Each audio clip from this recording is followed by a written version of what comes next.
ওং অখণ্ডমণ্ডলাকারং ব্যপ্তং যেন চরাচরম তৎপদং দর্শিতং যেন তস্मै শ্রী গুরবে নমঃ। গুরু ব্রহ্মা গুরু বিষ্ণু গুরুদেব মহেশ্বর গুরুরেব পরম ব্রহ্ম তস্मै শ্রী গুরবে নমঃ। বাঞ্ছাকল্পতরুভ্যশ্চ কৃপা সিন্ধুভ্য এব চ পতিতানাং পাবনেভ্যো বৈষ্ণবেভ্যো নমো নমঃ। অনন্ত কোটি সাধুগুরু বৈষ্ণব গোসাইয়ের চরণে আমি দণ্ডবত প্রণাম জানাই। তো বাবা, অনলাইনে যে সমস্ত সাধুগুরু বৈষ্ণব ভক্তমণ্ডলী যারা সব আমার ছোটো বড়ো ভিডিওগুলো দেখছেন, আমি তাদের কাছে আমার বিনীত প্রার্থনা, আমি যদি কোনো রকম ভুল ত্রুটি অপরাধ করি, আমি তো ছোটো বাবা, আমি তো কিছুই বুঝি না, যে কিছুই জানি না, তবুও যদি কোনো রকম আমি চেষ্টা করছি যতটা পারা যায়, কোনো রকম যদি ভুল ভাল হয় তো আপনারা নিজ গুণে কৃপা করে আমাকে ক্ষমা করে নেবেন। হ্যাঁ, আর আমি আমার ছোটো বড়ো ভিডিও অনলাইনে দেখছে যে সমস্ত ছোটোরা, তাদেরকে আমি ভালোবাসা জানাই, আর বড়োদেরকে আমি সশ্রদ্ধ প্রণাম জানাচ্ছি।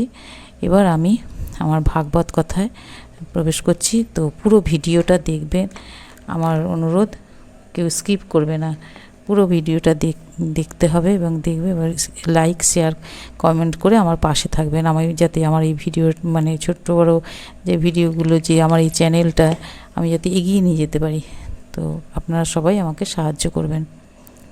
তো আমি আজকে যে ইয়েটা বলবো সেটা হচ্ছে অজামিলের উপাখ্যান।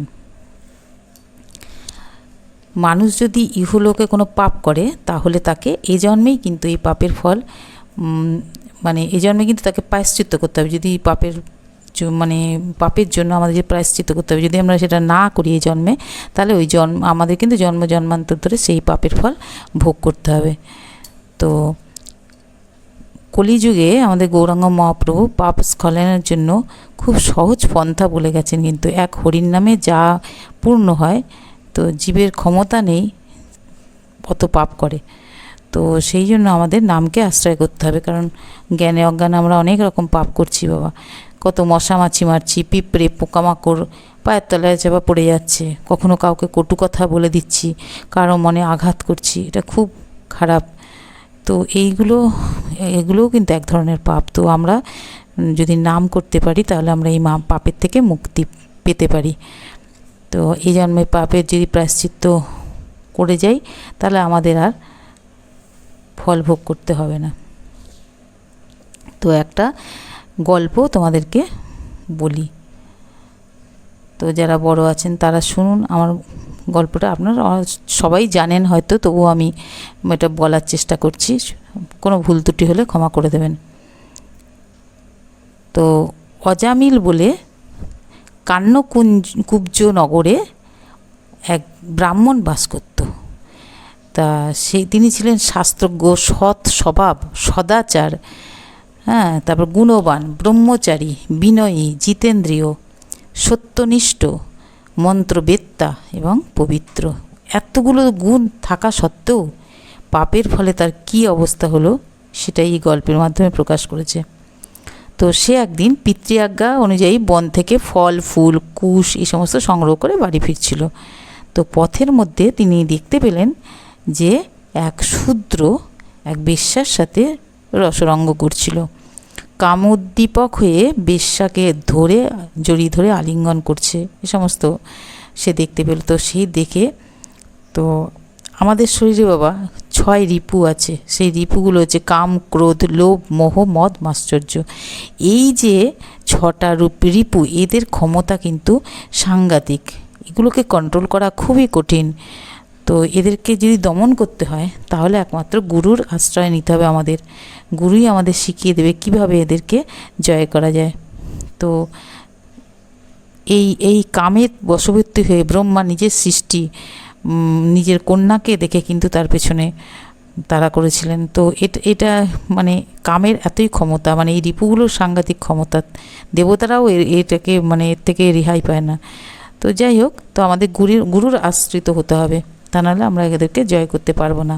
তো যাই হোক, যে গল্পটা বলছিলাম, তো ওই দৃশ্য দেখে অজামিল কি হলো, মোহিত হয়ে গেল এবং কামাবিষ্ট হয়ে গেল। আর সে কী করলো, কিছুতেই নিজেকে আর কন্ট্রোল মানে ইয়ে করতে চেষ্টা করেও মানে ঠিক করতে পারছে না, কন্ট্রোল করতে পারছে না। ফলে সে বেশ্যার সঙ্গে কামে লিপ্ত হলো।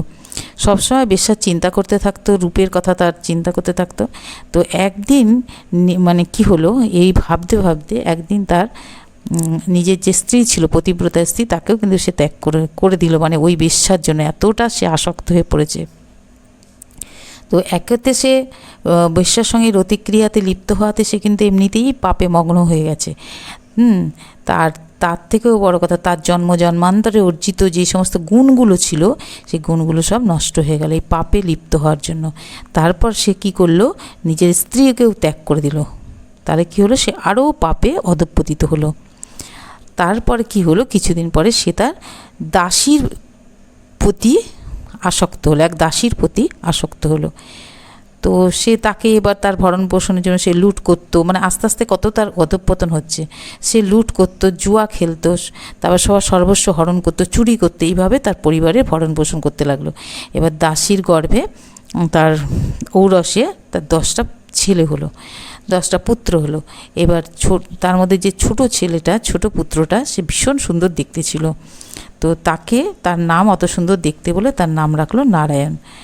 তো শিশু তো একেতে দেখতে সুন্দর, তার মধ্যে আধো আধো বুলি শুনে অজামিল তো আরও বেশি আকৃষ্ট হয়ে পড়ল। ফলে সে মানে নারায়ণকে সে সবসময় যেন চোখে হারাতো। হ্যাঁ, সে খেলাধুলা করছে, সে ঘুরছে, যা করছে, মানে ওর ইয়েতেই সে সবসময় ব্যস্ত থাকতো। হ্যাঁ, তো যাই হোক, এইভাবে সে তার চলতে থাকলো, দিন কাটতে থাকলো। তো একদিন ওর আস্তে আস্তে বয়স হলো, বয়সের যখন প্রায় 88 বছর বয়স হলো, তখন তার মৃত্যু উপস্থিত হলো। সে দেখলো 3টে ভয়ঙ্কর যমদূত তাকে নিতে এসছে। তাদের বীভৎস দেখেই ভয় করছে। এবার শরীরের রঙগুলো খাড়া খাড়া, হাতে সব কী সব রয়েছে। তো তখন সে ভয়ের চোটে নারায়ণ দূরে খেলছিল, নারায়ণকে তখনও সেই অবস্থাতেও সে নারায়ণকে দেখতে পাচ্ছে। এবার তখন নারায়ণ নারায়ণ বলে চিৎকার করলো। এবার নারায়ণ শব্দ শুনে তখন এবার বিষ্ণুর যে দেবতা দূতেরা, বিষ্ণুর যে দূত, তারা এসে সব হাজির হয়ে গেল। এই নারায়ণ শব্দ উচ্চারণ করেছে মৃত্যুর সময়। এবার এদিকে যে সারা জীবন ধরে যে পাপ কার্য করে গেছে, তার জন্য কিন্তু যমরাজ কিন্তু যমদূতদের পাঠিয়ে দিয়েছে। এরাও এসছে, বিষ্ণুদূতরাও এসছে।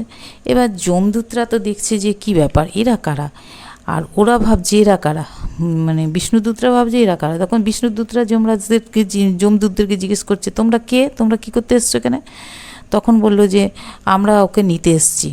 ও সারা জীবন ধরে এত পাপ করেছে, ওর পাপের মানে শাস্তি না হলেও, প্রায়শ্চিত না হলেও আর জন্ম পাবে না। তাই ওর পাপের জন্য আমরা ওকে নিয়ে যেতে এসেছি। তখন কি করলো, বিষ্ণুদূতেরা বলছে যে না, তোমরা ওকে নিতে পারবে না। বলছে কেন? ও তো সারা জীবন ধরে পাপ করেছে, তাহলে কেন ওকে নিতে পারবো না? ও তো প্রায়শ্চিত্ত ওকে করতেই হবে, আমরা জমালয়ে নিয়ে গিয়ে ওকে শাস্তি দেবো। হ্যাঁ, ওকে আগুনে ফেলবো, ওকে অনেক কিছু, ওর আছে, ওকে অনেক শাস্তি দেওয়া হবে। তখন বলছে, বিষ্ণুদূতরা বলছে যে না, ওকে তোমরা শাস্তি দিতে পারবে না। তার কারণ হলো ওর মুক্তি হয়ে গেছে। বলে সেটা আবার কি? তখন বলছে, বিষ্ণুদূতরা বলছে যে না, সারা জীবন ধরে পাপ করেও ও এই মৃত্যুর সময়তে কিন্তু নারায়ণ নারায়ণ বলে চিৎকার করেছে, তাই ওই সমস্ত পাপের থেকেও মুক্ত হয়ে গেছে। আর সেই জন্যই আমরা ওকে নিয়ে যেতে এসেছি আমাদের বিষ্ণুলোকে। হ্যাঁ, তাই বলছে মৃত্যুর সময় কেউ যদি হরির নাম করে, তাহলে সে সমস্ত পাপ থেকে মুক্ত হয়ে যায়। বিষ্ণুদূতেরা সেই কথা বললো। তাই আমরা ওকে বিষ্ণুলোকে নিয়ে যাব, এ কথাটা বললো বিষ্ণুদূতরা। তোমরা ফিরে যাও। তাই বাবা, আমরা কি জ্ঞানে অজ্ঞানে কতই না পাপ করছি, তাই আমাদেরকে কি করতে হবে, সবসময় নামের আশ্রয় নিতে হবে। কারণ নাম বিনা কিন্তু গতি নেই, একমাত্র নামই পারে আমাদের পাপ থেকে মুক্ত করতে। কারণ কলিযুগে নামই সার, মহাপ্রভু কিন্তু সেই শিক্ষাই দিয়ে গেছেন। এই নামকে আশ্রয় করলে আমরা গোলক বৃন্দাবনে যেতে পারবো। আর যাতে আমরা সেটা যেতে পারি, তার জন্য আমাদের সবসময় চেষ্টা করতে হবে। তা নাহলে পৃথিবীতে আমাদের কিন্তু যাওয়া আসা করতে হবে, আর ক্রমশ দুঃখ ভোগ করতে হবে। তো আমরা নামকে সবসময় আশ্রয় করব, যাতে আমরা এখানকার যত কিছুই আমাদের অন্যায় পাপ আমরা যা করি, যাতে আমরা সে থেকে মুক্ত হয়ে যেতে পারি। তাই আমরা হরির নাম করব, আর চেষ্টা করব পাপকর্ম যাতে মানে না হয় আমার দ্বারা, সেটার জন্য আমাদের চেষ্টা করে যেতে হবে। তো অজামিলকে দেখে আমাদের এই শিক্ষাই গ্রহণ করা উচিত। তো আজকে এই কথাটাই বলার ছিল। তো তোমরা যারা নাকি আমার এই ছোট্ট চ্যানেলটাকে সাবস্ক্রাইব এখনও করেননি বা করোনি, তো তারা আমার এই চ্যানেলটাকে একটু সাবস্ক্রাইব করে দিও, যাতে আমি আরও বেশি করে উৎসাহ পাই বা আমি আরও এগিয়ে যেতে পারি। তোমাদের কাছে এটাই আমার অনুরোধ, এবং পুরো ভিডিওটা কিন্তু তোমরা স্কিপ না করে প্রত্যেকে দেখো।